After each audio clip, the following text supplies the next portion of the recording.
आपका यूनिक प्रज्ञान यूट्यूब परिवार में मैं प्रज्ञान सर हार्दिक स्वागत करता हूं, वंदन करता हूं, अभिनंदन करता हूं। प्यारे साथियों, हम लोग हिंदी साहित्य के वस्तुनिष्ठ इतिहास अध्ययन श्रृंखला में अध्ययन कर रहे थे भक्ति काल का, और भक्ति काल के अंतर्गत कृष्ण काव्य कवियों के संदर्भ में अध्ययन प्रारंभ किए थे, और उस पाठचर्या को हम लोग वहीं से प्रारंभ करेंगे जहां पर कल की पाठचर्या में लिया था विराम। तो आज की इस पाठचर्या को प्रारंभ करने से पूर्व अगर वीडियो को पहली बार देख रहे हैं अथवा चैनल पर नए हैं तो कृपया चैनल को सब्सक्राइब, वीडियो को लाइक और शेयर करना बिल्कुल ना भूलें। तो बिना समय गंवाए प्रारंभ करते हैं पाठचर्या को और देखें आज की पाठचर्या में सबसे पहले सूरदास को। सूरदास का जन्म बच्चन सिंह व विश्वनाथ त्रिपाठी 1478 ईस्वी मानते हैं। वहीं रामस्वरूप चतुर्वेदी जी 1479 ईस्वी, राम कुमार वर्मा ने 1483 ईस्वी। तो सामान्य तौर पर सभी लोगों ने 1478 ईस्वी ही इनका जन्म माना और इनकी मृत्यु 1583 ईस्वी में हुई थी। सूरदास के जीवन परिचय को हम नाभादास के भक्तमाल, 84 वैष्णवन की वार्ता, गोकुलनाथ की रचना, बल्लभ दिग्विजय यदुनाथ की रचना, भाव प्रकाश वाली अथवा भाव प्रकाश हरिराय की रचनाओं से प्राप्त करते हैं। आचार्य शुक्ल जी के अनुसार सूरदास का जन्म विक्रमी संवत 1580 के आसपास वल्लभाचार्य के शिष्य थे, जबकि हजारी प्रसाद द्विवेदी ने 1523 ईस्वी के आसपास वल्लभाचार्य के संपर्क में आना माना है। शुक्ल जी ने सूरदास को वल्लभाचार्य का शिष्य 1580 के आसपास माना है विक्रमी संवत, वहीं आचार्य हजारी प्रसाद द्विवेदी जी ने 1523 ईस्वी माना है। आगे बढ़ते हैं।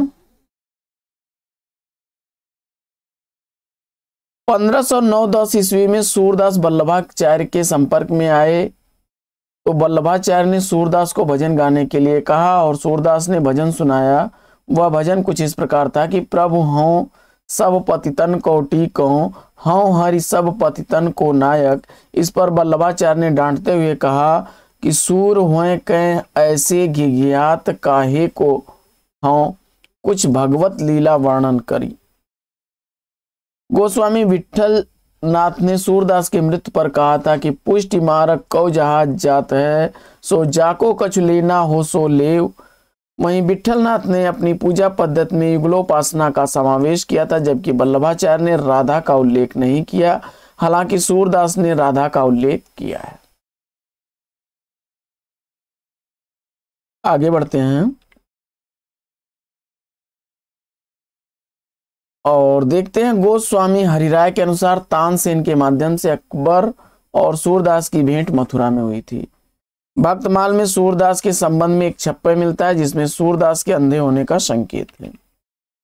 गोसाई चरित के अनुसार तुलसी की भेंट सूरदास से हुई थी। वहीं सूरदास के अंतिम पद अंजन नयन रूप रस माते है। आचार्य श्याम सुंदर दास, आचार्य रामचंद्र शुक्ल, आचार्य हजारी प्रसाद द्विवेदी सूरदास का जन्म स्थान रुनकता गऊ घाट तथा डॉक्टर नगेंद्र व गणपत चंद्रगुप्त से ही मानते हैं। सूरदास की साधना भूमि गोवर्धन थी और उनकी मृत्यु पारसौली में हुई थी। आईने अकबरी मुंशियात अबुल फजल में भी किसी सूरदास का उल्लेख मिलता है। सूरदास ने भक्त की प्राप्ति के लिए वैधि भक्ति को आवश्यक माना है। ज्ञान, कर्मयोग और उपासना भी इसके समकक्ष निरर्थक हैं। कर्मयोग, पुण्य, ज्ञान, उपासन सब ही भ्रम भरमायो। सूरदास प्रभु के दरबार में सबको बराबर का सम्मान मानते हैं, जाति पात को पूछत नाही श्रीपति के दरबार। सूरदास के संदर्भ में विद्वानों के प्रमुख कथनों को देख लेते हैं। तो सबसे पहले हम लोग देखते हैं आचार्य रामचंद्र शुक्ल जी का कथन।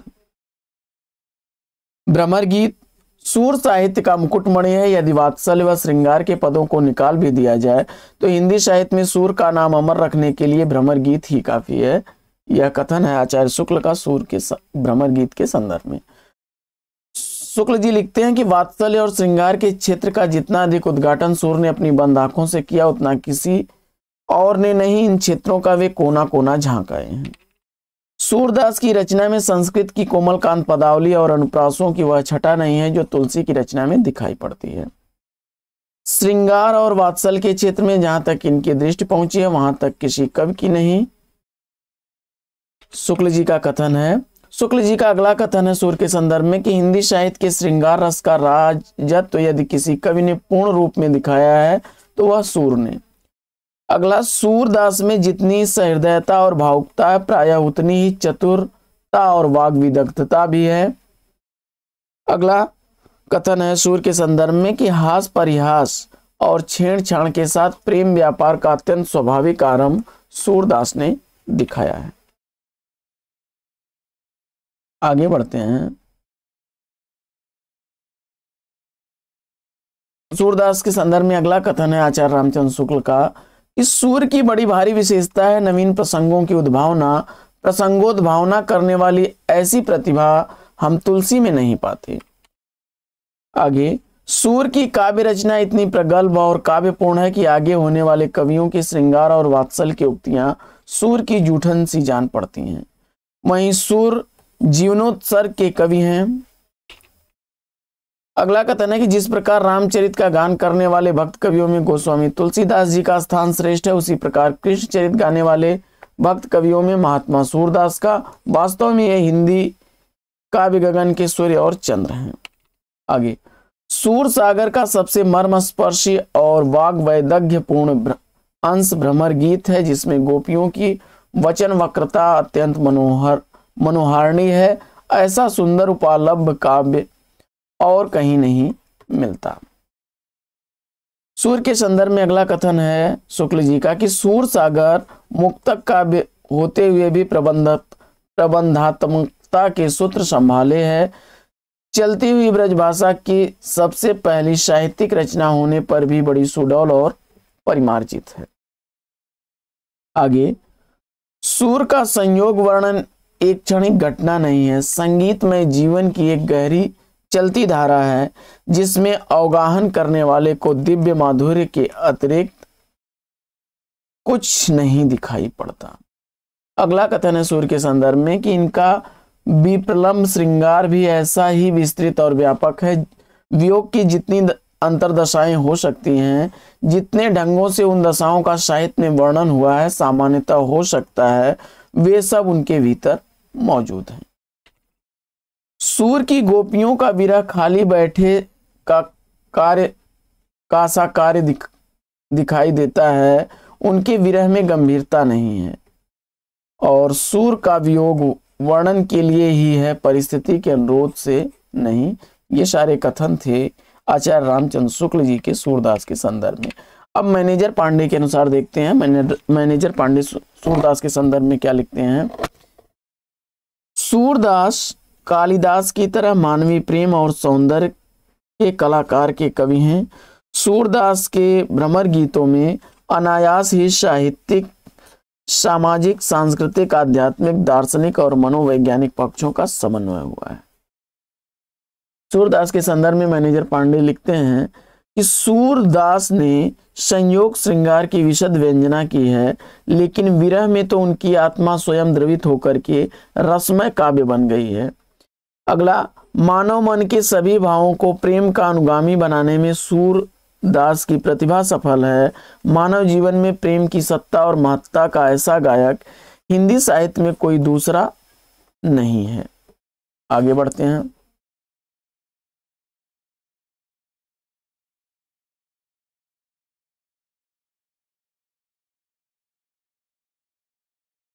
सूर के संयोग चित्रों में राधा कृष्ण के शरीर, प्राण, मन और आत्मा की एकता का वर्णन है। आगे बढ़ते हैं और आचार्य हजारी प्रसाद द्विवेदी जी का कथन देखते हैं सूरदास के संदर्भ में। हजारी प्रसाद द्विवेदी जी का कथन है, पहला कथन देखते हैं हम लोग। प्रेम के 1.25 लाख गानों का समुद्र एक बार भी उद्वेलित नहीं हुआ, कहीं भी निर्मर्याद नहीं हुआ। दूसरा कथन है हजारी प्रसाद द्विवेदी जी का सूरदास के संदर्भ में कि सूरदास ब्रज भाषा के प्रथम कवि हैं और लीला गान का महान समुद्र सूर सागर ही उनका प्रथम काव्य। अगला कथन है कि सूर सागर के शिल्प में गीत काव्यात्मक मनोरोगों को आश्रय करके महाकाव्यात्मक शिल्प का निर्माण हुआ। ताजमहल शाही महाकाव्यात्मक शिल्प है जिसका मूल मनोराग गीत काव्यात्मक या लिरिकल है। आगे बढ़ते हैं और बाल कृष्ण की एक एक चेष्टाओं के चित्रण में कवि कमाल की होशियारी और सूक्ष्म निरीक्षण का परिचय देता है। न उसे शब्दों की कमी होती है, न अलंकारों की, न भावों की, न भाषा की। आगे बढ़ते हैं और सूरदास जब अपने विषय का वर्णन शुरू करते हैं तो मानो अलंकार शास्त्र हाथ जोड़कर उनके पीछे पीछे दौड़ा करता है। उपमाओं की बाढ़ आ जाती है और रूपकों की वर्षा होने लगती है। वहीं आगे बढ़ते हैं और डॉक्टर रामकुमार वर्मा जी का कथन देखते हैं। तो डॉक्टर रामकुमार वर्मा जी के अनुसार सूरदास को पढ़ने का प्रयास करते हैं। तो पहला कथन देखते हैं हम लोग। इस सूर की कविता में संगीत की धारा इतनी सुकुमार चाल से चलती है कि हमें यह ज्ञात होने लगता है कि हम स्वर्ग के किसी भाग में मंदाकिनी की सी हिलती हुई लहरों का स्पर्श अनुभव कर रहे हैं।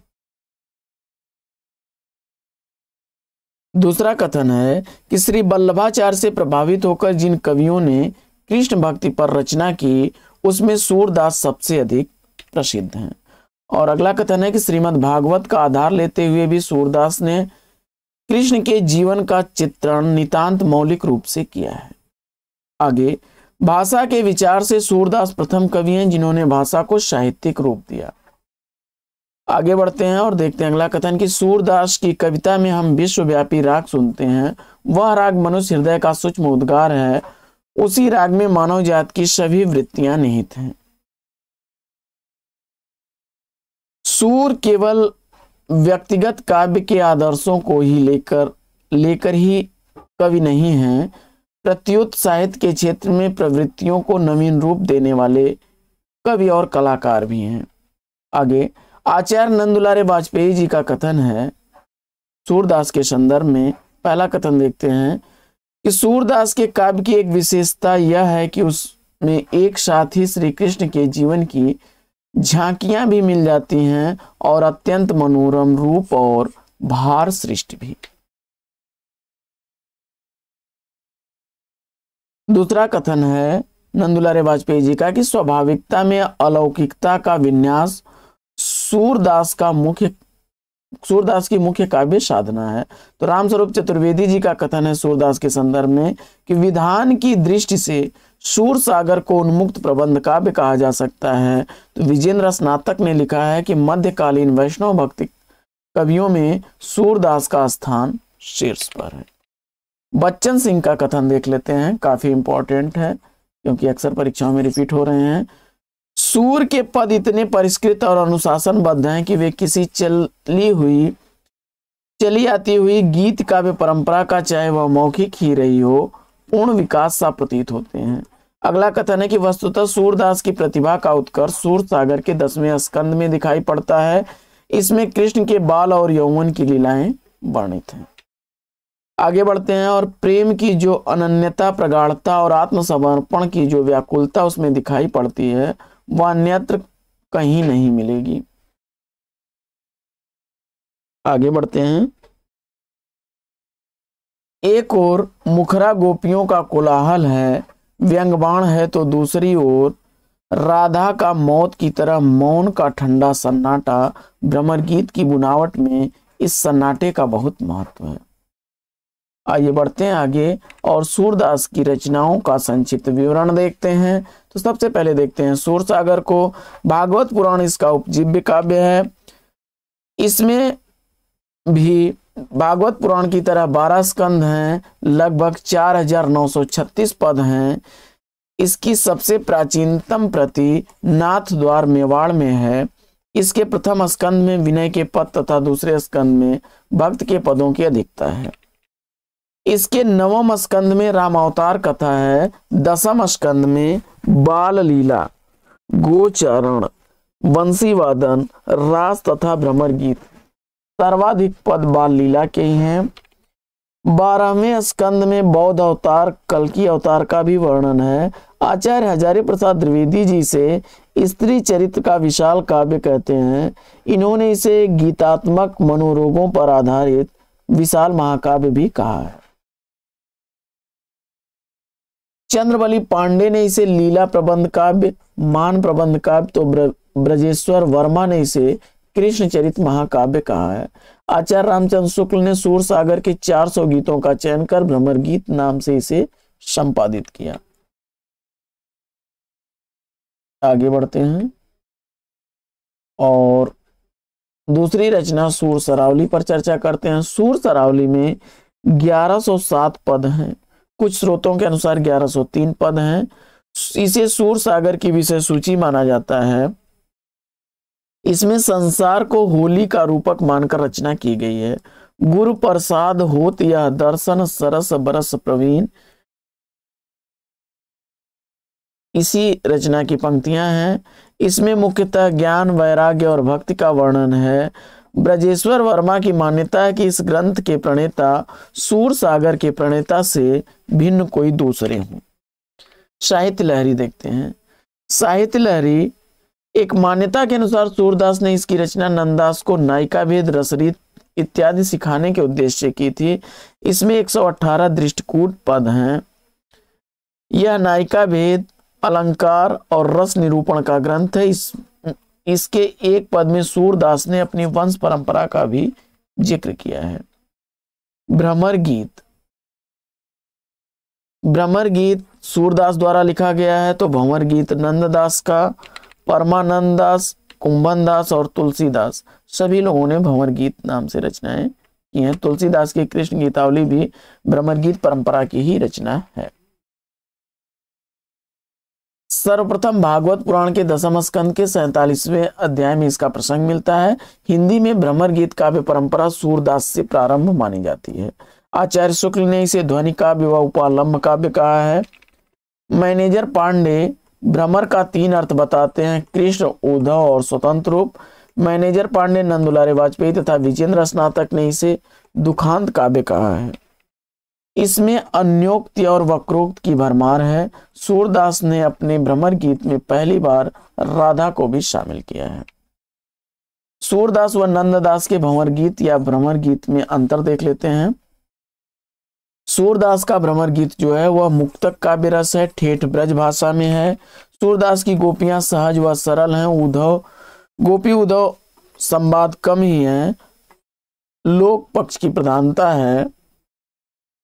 वहीं नंददास के भंवर गीत में प्रबंध काव्य रूप है, संस्कृत निष्ठ ब्रज भाषा है। गोपियां पांडित्य से परिपूर्ण है। गोपी उद्धव शास्त्रार्थ व कथोपकथन है, शास्त्र की प्रधानता है।